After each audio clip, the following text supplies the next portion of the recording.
Good evening all, and welcome. Tonight's adventures, as selected by you, have taken us to the open road, so I hope you're ready. It's time to fasten your seatbelts and let the darkness take control.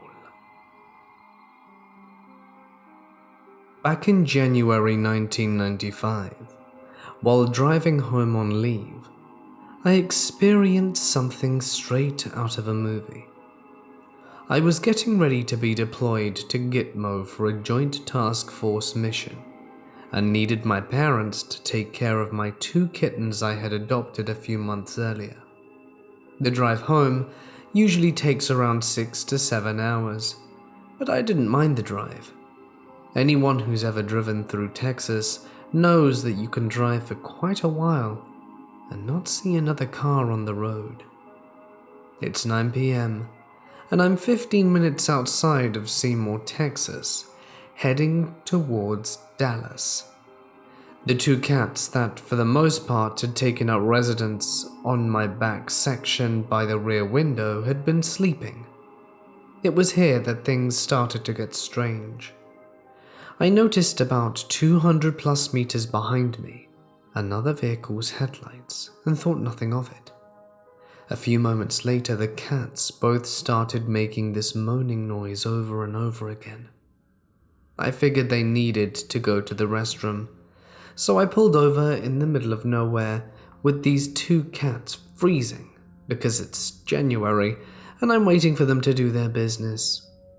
After about 5 minutes and a cigarette, I opt to put them back in the car and give them a little dry food. I began heading back down the road. 10 minutes go by, and I see headlights again behind me, possibly a little closer than before. Both cats jump up to the rear window and begin making their noises again. It's here where I realized that the car behind me earlier never passed me. But why? It was a while ago when I stopped. I started to slow down in order to let the vehicle overtake, but after going over a hill, the headlights vanished, and no car ever drove by. I went through another small town and stopped to stretch my legs. It would have been around 10 p.m. now, and I wouldn't have much longer to go. I started back on the 2-lane interstate and was moving along around 65 to 70 miles an hour. And sure enough, about 10 minutes out of town, the lights returned. This time I said screw it and stepped on the gas. As I approached the bridge heading into the next town, I blew past a police car. He, of course, turned around and lit me up. I pulled over and rolled down my window, showed him my driver's license, military ID, and badge. He asked me what the hurry was, but seemed distracted while he stood next to my car. He kept looking up at the sky. I told him for the past hour I was being followed, and no matter what I did, the vehicle behind me just kept pace. He let me off with a warning and told me to take a right at the flashing stoplight and cut through town. He said he would stop the next car to come through and check them out, and also mentioned they were receiving multiple claims from nearby residents of weird lights in the sky and noises. I thanked him and did as he suggested, and didn't have another issue for the remainder of my trip home. If anyone has ever experienced anything similar, I would love to hear about it. I was on a road trip with my best friend, traveling through some of the northern states of the US. My friend liked having a plan, and while we did to some extent, she also learned how fun it was to do things my way, which is more spontaneous, like seeing a sign that sounds interesting and following it to see what we could find. We were at the end of our trip, and were trying to get home by the end of the following afternoon, so that she could have her birthday dinner with her family. I was doing most of the driving anyway, so that evening I decided to get a nap in and then drive through for the rest of the night as she slept. I did, had no problems, and stopped off for another nap midway and got coffee at a dope coffee stand in the middle of nowhere in Oregon that was somehow open at 3 a.m. It was about 5 a.m., and I see a sign from the highway that says, "Historic covered bridge, next exit." Sweet! I could use a break and some fresh air, I thought. I get off at the next exit and follow this little road to find the bridge, which is only wide enough for one car at a time. I drive through it, realize I'll have to turn back around at some point, flipped and do a U-turn on the road and drove right back through it, and pulled over into the gravel lot way up the road. My friend was still sleeping, so I just turned the car off, rolled my window down, and left my keys in the engine. I walked down to the bridge and noticed there was one of those info signs, so I was reading it. It mentioned something about early settlers or something. I can't really remember it much, but it also explained the name was Grave Creek, because a girl from a party had died there or been buried there, something like that. I think she got sick and died there, so they named the creek for her. It was super quiet. That early part of the morning where the sun is starting to come up, but everything feels like it's still whispering. Like when you're camping and wake up too early. It was peaceful, quiet, and I was enjoying my break of fresh air with a bit of history. I had a rock in my shoe, so I leaned against a little white fence that separated me from the bridge and removed the shoe. Mid-tending to my foot, I happened to look up, and this woman was literally crawling from under the bridge. I kid you not. It felt like my whole body was full of adrenaline, and everything within me was screaming to get the hell out of there. So, for context, I'm a tall and strong woman, always have been, and people don't usually try to do anything to me because I can obviously hold my own. As a result, I hardly ever get intimidated by strangers, and definitely don't get intimidated by other women. But guys, I kid you not. I was terrified and can't even give you a good reason why. This woman who crawled up a muddy hillside from the creek under the bridge was 1. Bald, 2. Immaculately clean from having just crawled under a bridge, and 3. Wearing a strapless sundress. She also had the biggest eyes I've ever seen, and she wouldn't stop smiling. She looked a bit like the Cheshire Cat. I didn't get it. So back to the story. At this point, she's standing about 2 meters away from me. I'm having a full-blown panic attack, like I want to scream and run on the inside, but try to play it cool because I'm like, is she a hiker? Homeless? A druggie? There's too much about her at a first glance that doesn't add up, and I think I was extra anxious because she pretty much snuck up on me. I know my friend is still asleep, and the car is a good way down the road, so I decide to play it cool and panic to myself. Mind you, I had my shoe off too, so my brilliant idea to play it cool was let me put my shoe back on and take off the other one so she doesn't think anything is up, right? So here I am, now dusting non-existent rocks from my other shoe while she's telling me something about her life story. All I remember her saying is that her mum and her used to come out here all the time, and that now her mum has passed. She asked if I had any money. I lied and said that I used the last of my cash at a gas station a while back, and I told her that I was on the road with my friend and that we were due home today. Finally, I put on my other shoe and say I think I should be getting back to my friend, and calmly and casually make my break for it. And when I think I'm in the clear because she says, bye, she starts to head in the other direction of the road. I'm now at a safe distance, So I turn my back and walk a bit faster to the car when I hear her voice behind me asking if I can have a cigarette. I turn around to answer her and realized, like in the 10 to 15 seconds that I had my back to her, she had started walking backwards towards me and got very close to me. I double panicked. I tell her no, that neither of us smoke, and she says, "Oh, that's good, it's bad for your health anyway." And I'm just like, nope, nope, nope, get me out of here. She turns back to the other side of the road, and I get into the car, and have never in my life turned on a car, locked the doors, rolled the windows up, and whipped it into gear faster than I did then. My friend had still been sleeping and woke abruptly at me getting back in. I didn't tell her what was going on, I just started driving, and this chick was stood by the side of the road, grinning her ass off, staring at me. It was the most scared I've ever been in my entire life. As far as I know, she didn't have a weapon or anything like that.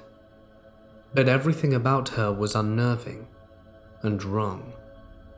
My friend dozed back off while I spent the next 2 hours driving. My whole body was trembling. She woke up around 7 and offered to take over, so we swapped. I told her then what happened, and she looked shocked. Apparently she had woken up a bit when she was alone in the car and looked back and saw me, but didn't realize I was with someone. I would have to ask her because it's been a few years now. I can't remember if she saw the lady as I drove away or if she didn't see her at all. To be fair, her chair was very reclined, and she was sleeping pretty heavily, but was really surprised when she realized how shook up I was, even hours after. All in all, it took me about 5 hours to get calm, and I spent the next year lightweight paranoid that that girl would somehow show up again. I'm actually still kind of scared of it. My mum lives up in Washington, so sometimes I do travel through that area, and I'm just thinking, please, never again.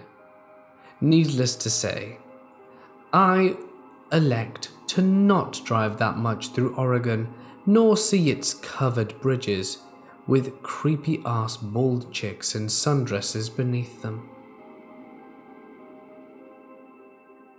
4 years ago, my ex and I decided to take a break from our jobs and pursue a lifelong ambition of mine of getting to know our great country a little better. I really wanted to see more of the States, as I'd never left my home state, and was desperate to see what our country was all about.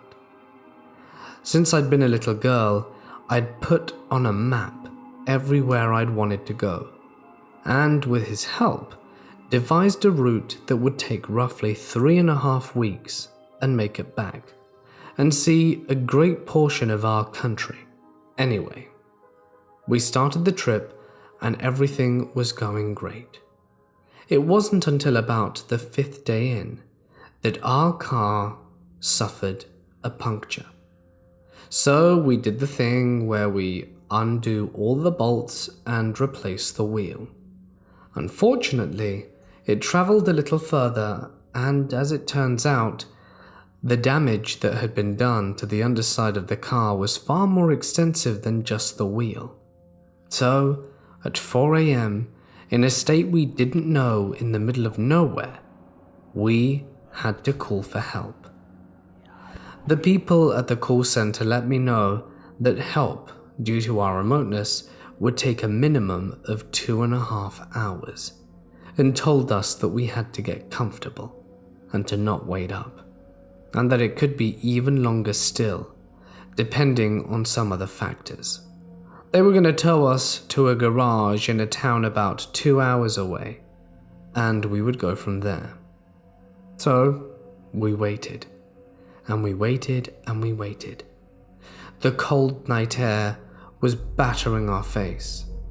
As you can imagine, after driving for about 6 hours straight, I really didn't want to stay in the car or be sat down, and wanted to enjoy the cold night air despite my frustration.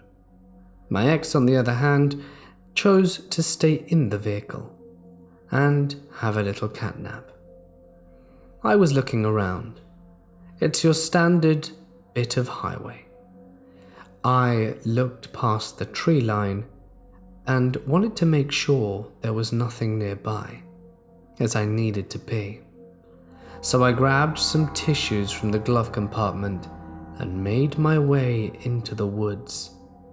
I walked around for around 5 minutes, trying to find a decent spot to do my business. When I finally reached an adequate point, I squatted down, did what I needed to do, and partway through my stream, did I hear something. It sounded like footsteps approaching, leaves and twigs crunching under footfalls. I look around and see nothing. I continue going, and just as I'm wiping and finishing up, I stand up, pull my trousers back on, and look around. The sound seems to be getting closer. Remember the context. It's technically either very late or very early, still dark outside as I had to use my iPhone flashlight just to get there, and apparently someone is walking in the dark who I can't see with no light source making noise and coming close to me. I know, it didn't sound right. I crouch down, stand perfectly still, and twist my head around frantically trying to listen, while also trying to remain silent. I can't hear anything. I wait a little longer, just to be sure that this person is gone. When I'm fairly confident after a few minutes that the sound must have all been in my head, do I quickly scoot up, dust off my pants, and start making my way at a sprint back towards my vehicle. When it's within seeing range, do I hear it again, but now the running is more pronounced. They run at breakneck speed, and I turn around with my iPhone flashlight in disbelief at who is doing this, and the sound is getting closer, but I can't see anyone. My adrenaline and fight or flight kicks in, and I run at full speed to my vehicle, slam the door, waking up my ex-boyfriend, and we both look into the woods. At the end of the tree line, there's some sort of shadow that flickers and is gone. I look to my boyfriend without saying a word, unsure if I had just seen what I'd seen, and wait for him to say something, to confirm, just to make sure I'm not crazy. Remember, it's quite dark, so it was quite hard to see anyway, but we have our hazard lights on, and by the light of the vehicle, do I just see it for that split second.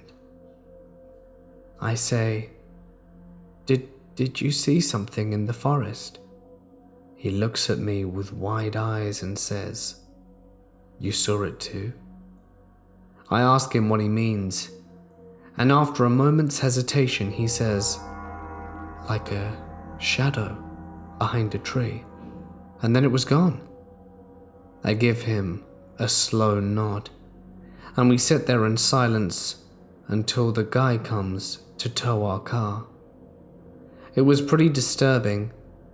Needless to say, I chose to do the drives during the day and not the night after this day.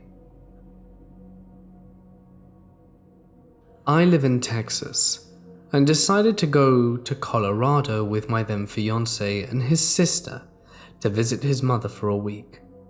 We opted to travel after work at about 6:30 and go through New Mexico while traveling at night to maximize our time. I decided to drive first because I enjoy driving at night, and I had time for a quick nap before we took off while my ex finished packing. So we loaded it into the car and took off. At around midnight, we were pretty far into our trip. I was the only one awake, and I had stopped to fill up the gas tank and get a Coke before the craziest part of the driving started. We were supposed to have switched seats at this time, but my ex and his sister were both still snoring, and I figured I could keep going. I drove into the New Mexican darkness for a few hours, until I entered a town called Oscuro, which, by the way, is Spanish for dark. It was about 2:30 a.m. at this point, and as I was driving, I noticed a dead tree off the highway.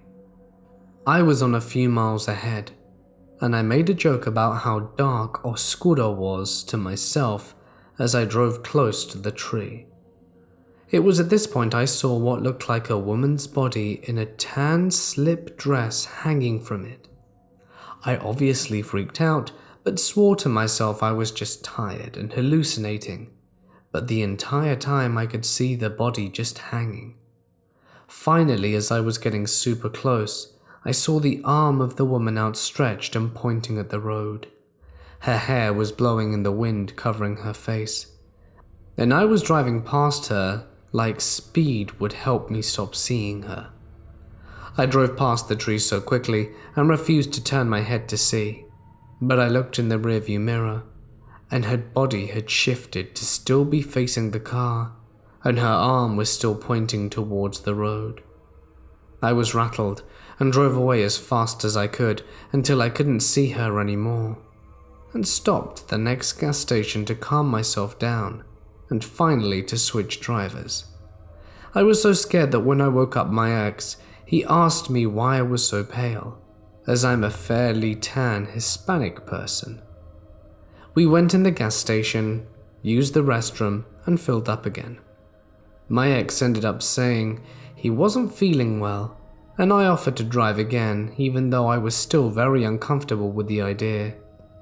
His sister refused to wake up when we nudged her, so I was out of luck. The last weird thing that happened that night was while everyone was still sleeping at exactly 3:03 a.m. for 3 minutes. In New Mexico, the road got covered in a fog that was so thick I couldn't see 3 feet in front of me.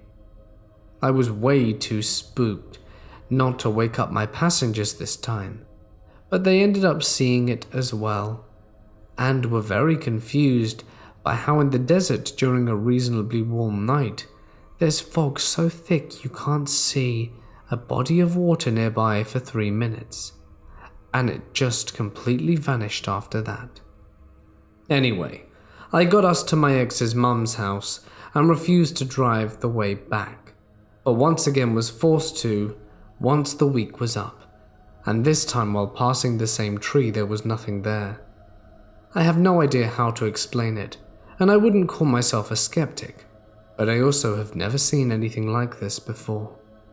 If anyone has any ideas on what I saw or what she may have been, I would love to hear your take on it.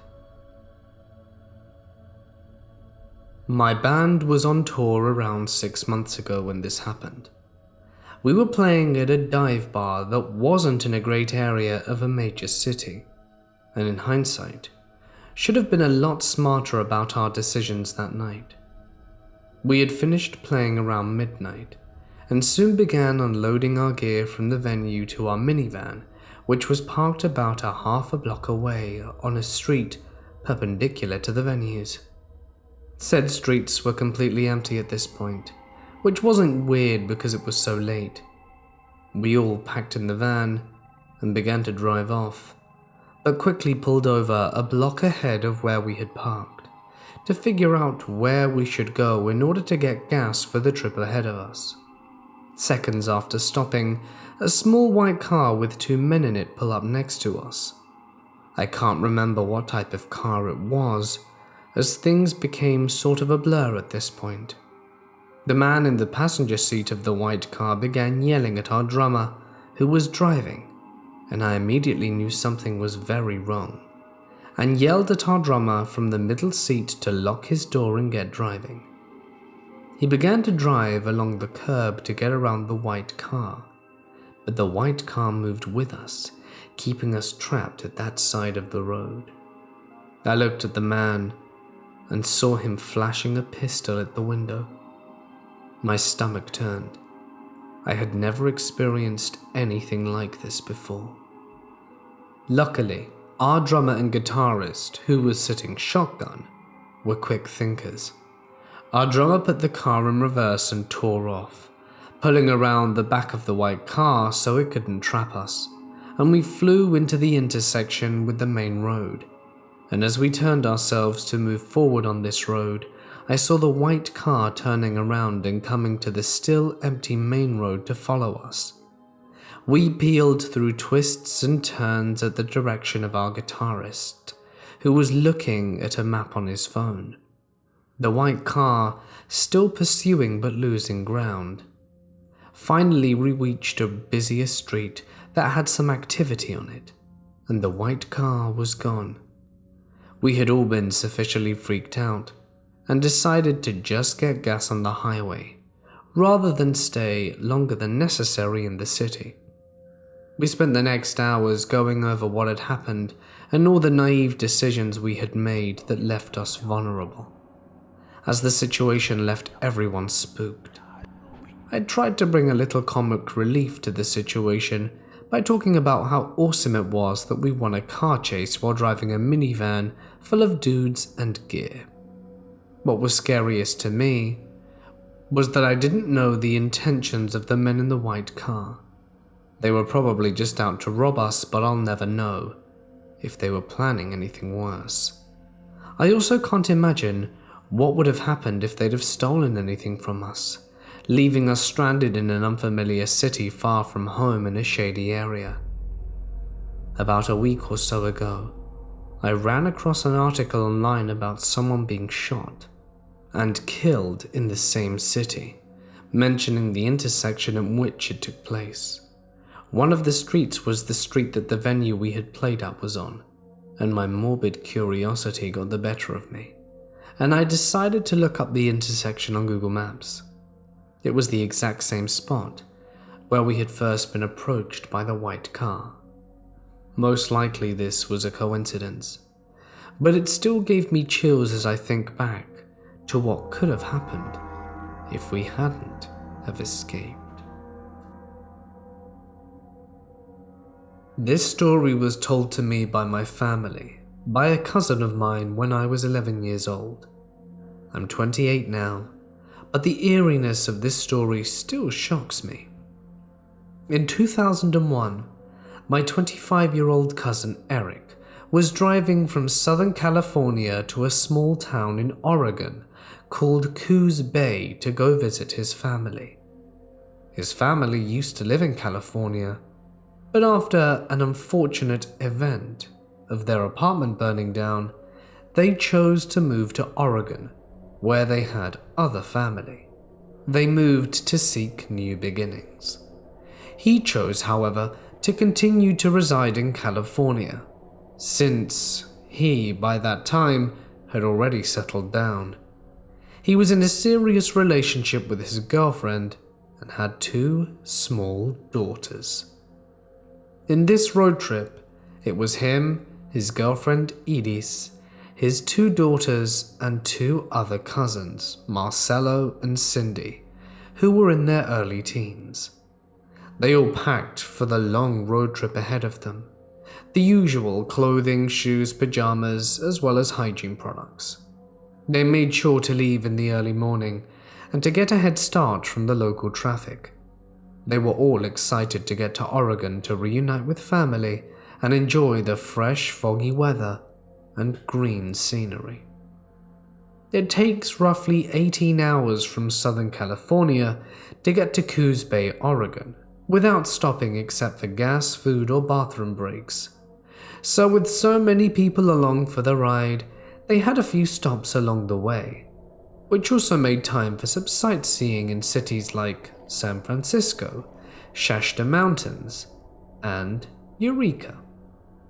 After a long drive without any sleep for Eric, they had finally reached Oregon. By that time, it was very late into the evening, and he was about 2 hours away from his destination, not wanting to stop for rest, and continued driving on a very long and lonely road. All that time of the evening, Oregon weather tends to be very cold and foggy, which makes roads like these more desolate. At the time, his girlfriend Edith and the other two cousins were awake because they had slept previously. As Eric was driving, they noticed they were passing by what seemed to be a cemetery. Their surroundings were completely black. The only light besides the headlights of the car was the moonlight that lit up the cemetery and made the tombstones visible from a distance. Then suddenly, his girlfriend spotted what seemed like two people standing near the road. Their first thoughts were maybe that they're hitchhikers, or perhaps they're in need of help, possibly stranded. So Eric opted to pull over as he slowly approached the two individuals and didn't come to a complete stop, the headlights from the cars just barely illuminating them. But he noticed something was off about them. Their clothes were abnormally torn and worn out, more so than your average homeless person, as well as being fashioned from the 40s or 50s. Their skin looked deteriorated and really old, almost as if they had perished already. Out of a tone of fear, his girlfriend told him to keep driving, and that is exactly what he did. He stepped on the gas with tires burning. Everyone in the car was quiet for several seconds, shocked and confused, and they all asked each other what that was. Unsure of what they had witnessed, they continued driving without any stops or brakes, specifically not stopping for anyone on the side of the road, and eventually made it to their destination safe and sound. But that is one event he says he shall never forget. Now, I'm of the Christian faith, so I don't believe it was corpses that rose from the graves or spirits of the dead, but I do believe it was something worse than that. Perhaps demonic spirits roaming around there for whatever reason. You guys can believe as you wish, but one thing is for sure, is that this creepy incident would undoubtedly scare anyone. This story took place in Germany, around the year 1997. Back then, my dad and mum were both in their 20s. They were already dating for a while when this story took place. On that evening, my mum, my dad, and my dad's father, so my grandfather, as well as my dad's brother, my uncle, had just watched the new movie Titanic and were heading home at around midnight on an empty country road. All four of them were chatting about the movie and discussing their favorite part, when my father saw something next to the road. It was already pitch black outside, and there were no streetlights, so he wasn't sure what he saw, or if he even saw anything at all. He told my grandpa to turn the car around because he saw something in the ditch next to the road. Because the road was empty, my grandfather turned the car around and headed back to the spot my dad thought he saw something. My dad really did see something. There was a car crashed against a tree in the ditch by the side of the road. What my father had seen were the weak glow of the car's back lights. All of them jumped out and ran over to the car. Inside, they saw someone at the steering wheel slumped over. Before they did anything else, my dad called over to my grandpa and told him to get back in the car and drive to the closest town, which was about 10 minutes away, because at the time none of them had a phone with them. My grandpa did so and drove away. So my dad, mum and uncle went closer to the car and started examining to see if the person behind the steering wheel was still breathing. This person was a 30-year-old male. My uncle was 17 and was just doing his driver's license, so he had just done the first aid course. He checked for a pulse straight away, and there was nothing. The steering wheel had jabbed and crushed the man's rib cage, so he was stuck in the car.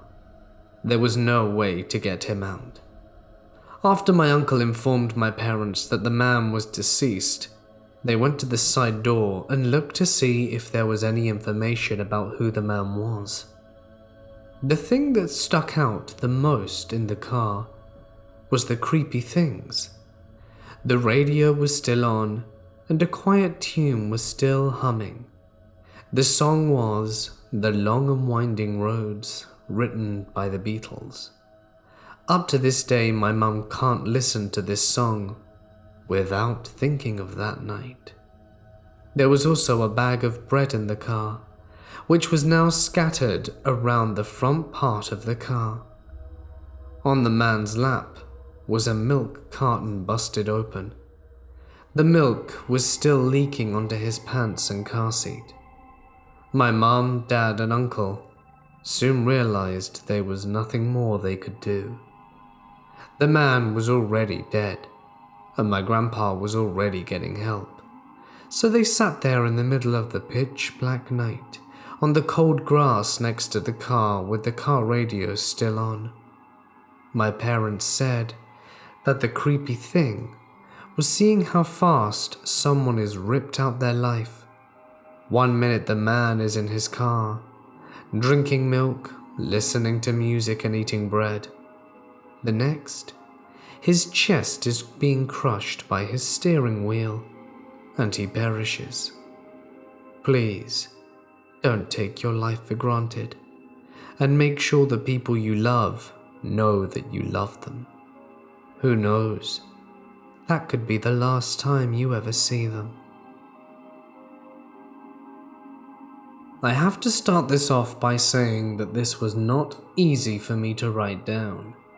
I have tried to do it several times over the past few months, but no matter how it came out, it either didn't sound right or I got too emotional with it and lost the facts of how I felt about the situation. This happened in February 2017. At the time, I was 18, my sister was 17, and we were living in a small apartment with our dad, and we were both in high school. She a senior, and me just repeating a class I had failed the year prior. It started off normal, with all three of us heading out at different times to get to work and school. I texted him a little later into the day to ask him a question, and he let me know he was going to the store after work. For context, my dad didn't have a car. He would usually bike or walk everywhere. Today was a walking day since his bike tires needed air. He got out of work at around 4, so I figured that he would be home at around 7, since he was going to the store and all. 8 p.m. rolls around. He's not home. 9, nothing. When it gets to 10, we begin to get worried. We call to no answer, text to no answer, and this continues until midnight, when the police knock on our door. Once inside, the officer explains that my father was killed by a driver who fled the scene afterwards. Everything that happened after that was a blur to me. I really can't remember most of it anymore. My mum comes up to the apartment later on, since she lived a half-hour away. At first, she didn't really understand what happened, since neither of us could really explain. One of the officers took her to the side and explained everything. Every time I try to explain the funeral, my emotions get high. So for your sake and mine, I'll leave that part out. Nothing really needs to be said about it. For those of you into the paranormal, there is a minor experience I had a few days afterwards. Of course, as the angsty teen I was at the time, every time he would come up to ask me, "What do you want?" and he would always respond with, $1 million, and hold out his hand as if waiting for it.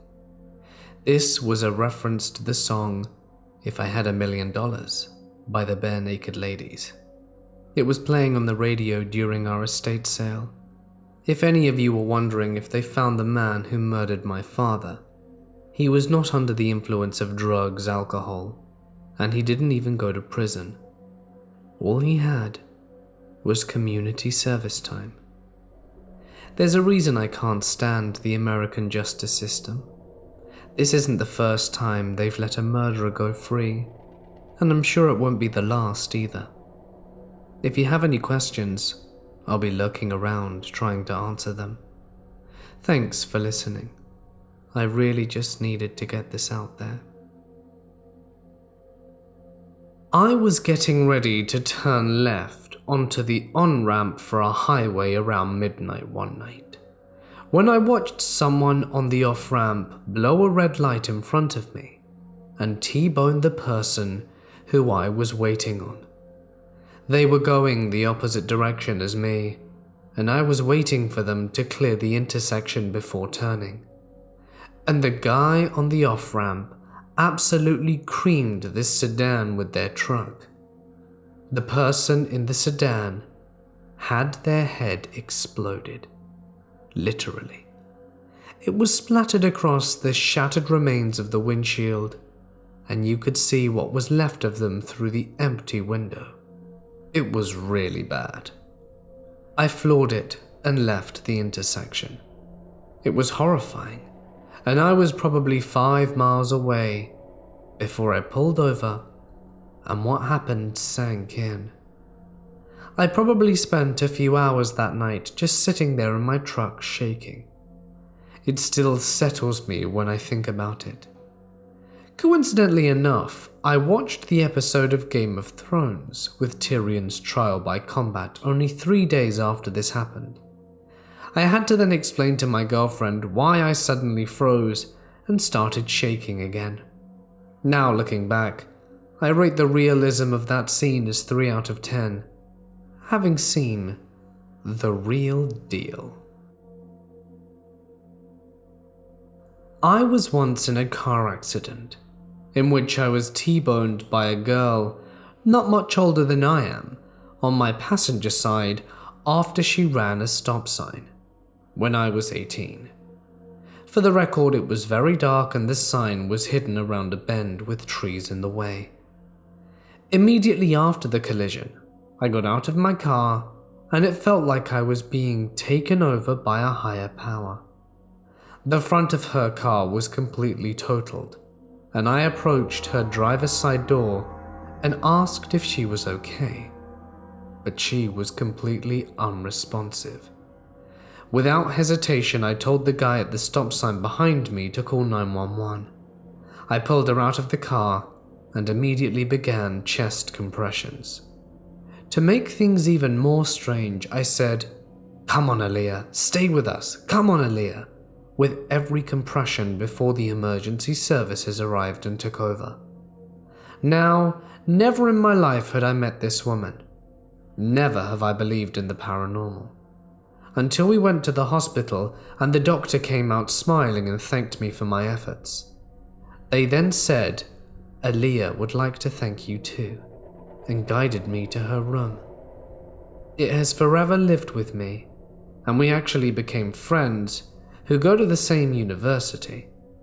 I don't think I saved her life, and that it was instead her guardian angel. Really chokes me up. I'm not religious at all. I even have a lump in my throat just typing this up. I think I'm gonna have to text her. I was about 6 years old when our washer broke, and we had to go to the laundromat at a little shopping center to do our laundry for a while. I remember it was a warm June afternoon just before dusk, and I was sitting on the back of my mum's car eating some candy when I heard the roar of engines coming down the boulevard in front of me. I could see down the road it was 2 vehicles, a primer-colored red hot and a van racing at top speed, side by side. As they neared the intersection where I was, the road rose ever so slightly, and they were going so fast, both vehicles rose and collided in mid-air. The van kept going, but the car rolled twice fast and hopped onto the third roll, and as the car rose, the guy was coming out ever so much, and his head was chopped clean off when the car landed. The really freaky part is the head rolled into the gutter, about 6 feet directly in front of where I was sitting. Hey guys, it's Mort here, and thank you so much for listening. You want to know a very weird coincidence? So, let me tell you. Our car is damaged. Our car is damaged and in the repair shop, which it's going to be for the next 2 weeks. Hooray! And then we also borrowed my brother's car just to take around family. And today when we got back, there was a weird sound it was making, and just as we drove onto our driveway and parked, we hear a weird sound. We park up, look behind us, and the plastic underside of the car has fallen off. Now this isn't strictly our fault, it's probably just wear and tear, but 2 cars have failed on us in under a week, which we think is pretty bad luck. And funnily enough, you guys selected road trip stories on the exact day that this happened. This plastic underside literally fell off a few hours ago. So for me, it's pretty funny, pretty coincidental. In any case, I hope you do like it. Rest assured, to those of you who voted for haunted houses and ghost towns, that ghost towns are coming tomorrow, and haunted houses as third place will probably be featured in another poll or come towards the end of the year, maybe even next year, seeing as the year is pretty much over. So you don't have to wait that long. But definitely ghost towns tomorrow, as it's definitely a really fun topic. So come back tomorrow, I think it's going to be a good one. If you liked the video, don't forget to let me know. You can do that by hitting the like or dropping a comment. Or if you really like it, subscribe and press the bell icon to be notified of new uploads every night. In any case, it's time for me to sign off. Stay awesome, be safe on the road, guys, and I'll see you in the next one.